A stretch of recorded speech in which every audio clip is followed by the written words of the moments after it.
નમસ્કાર દર્શક મિત્રો, એસડી ન્યૂઝ ગુજરાતી ચેનલ પર આપનું સ્વાગત છે. હું આપની સાથે વૈશાલી પોબારુ કરીશું નજર આજના સમાચાર પર. વડોદરા શહેરમાં એફોર્ડેબલ હાઉસિંગ બોર્ડ દ્વારા હજારોની સંખ્યામાં આવાસો બનાવવામાં આવ્યા છે. કેટલાક આવાસો ખંડેર હાલતમાં જોવા મળે છે, ત્યારે સામાજિક કાર્યકર કમલેશભાઈ પરમાર દ્વારા જાત તપાસ કરતા કલાલી આવાસ યોજનાના મકાનોમાં દારૂની ખાલી બોટલો અને લાખોની સંખ્યામાં દેશી દારૂની થેલીઓ જોવા મળી હતી. સ્થાનિક રહીશો દ્વારા જણાવ્યું હતું કે આ આવાસોમાં ખોટા કૃત્યો પણ થાય છે, ત્યારે બીજી બાજુ આજવા રોડ ખાતે પણ હજારોની સંખ્યામાં આવાસો ખંડેર હાલતમાં જોવા મળ્યા હતા.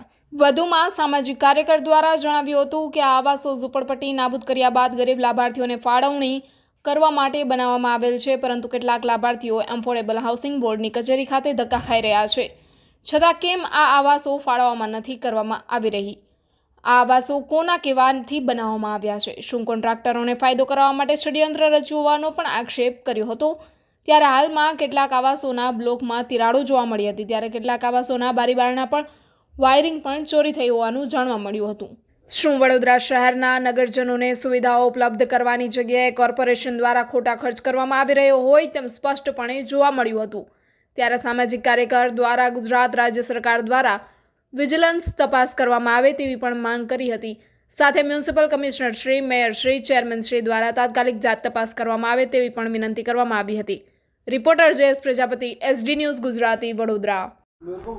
વડોદરા શહેરમાં આવેલ જે એફોર્ડેબલ હાઉસિંગ બોર્ડ દ્વારા જે કહેવાય છે કે વડોદરા શહેરના ગરીબ અને વંચિત લાભાર્થીઓ માટે જે મકાનો બનાવવામાં આવ્યા છે, પરંતુ કલાલી વિસ્તારની અંદર અમે ટૂંક સમય પહેલે વિઝિટ કરી ત્યારે પણ ત્યાં આગળ જોવા મળ્યું કે 2000 જેવા મકાનો જે ખાલી હાલતમાં પડ્યા છે, ખંડેર હાલતમાં પડ્યા છે. એ જ રીતે આજવા રોડ વિસ્તારની અંદર પણ હાલમાં જે કહેવાય છે કે 2000 થી 2500 મકાનો જે ખાલી હાલતમાં પડ્યા છે. એટલે કંઈક ને કંઈક આ મકાનો ખંડેર બનાવવા માટેનું આ એક મસ્ત મોટું કૌભાંડ રચી રહ્યા છે. સાથે જે કહેવાય છે કે જ્યારે આ મકાનોના લાભાર્થીઓને આપવાને એલોટ કરવાના હોય એની જગ્યા ઉપર આ મકાનોને ખાલી ખોખા બનાવીને મૂકી રાખવામાં આવે છે. એટલે કંઈક ને કંઈક કોન્ટ્રાક્ટરોને ફાયદો કરવાનું આ મસ્ત મોટું કૌભાંડ રચ્યું હોય તેમ પણ સ્પષ્ટપણે જોવા મળ્યું છે. લોકો જે કહેવાય છે કે નગરજનો ખોબે વોટ આપી રહ્યા છે, ખોબે ટેક્સ ભરી રહ્યા છે, પરંતુ વડોદરા મહાનગરપાલિકાના સત્તાધીશો, જે જાડી ચામડીના નેતાઓ, જાડી ચામડીના અધિકારીઓ, આ તમામ લોકોની જે કોન્ટ્રાક્ટરોને ફાયદો કરવા માટેનું જે ષડયંત્ર રચી અને કોર્પોરેશનની તિજોરી તળિયા ઝાટક કરવાનું આ ષડયંત્ર રચ્યું હોય તેમ પણ અમને સ્પષ્ટપણે દેખાઈ રહ્યું છે. એટલે ખાસ કરીને હું આપના મીડિયાના માધ્યમથી અપીલ કરું છું કે જે મકાનો હાલમાં ખંડેર હાલતમાં છે તેને તાત્કાલિક ધોરણે એલોટ કરવા જોઈએ અને ગરીબ અને વંચિત લાભાર્થીઓને તાત્કાલિક ધોરણે ફાળવણી કરવા જોઈએ તેવી અમારી ખાસ માંગણી છે.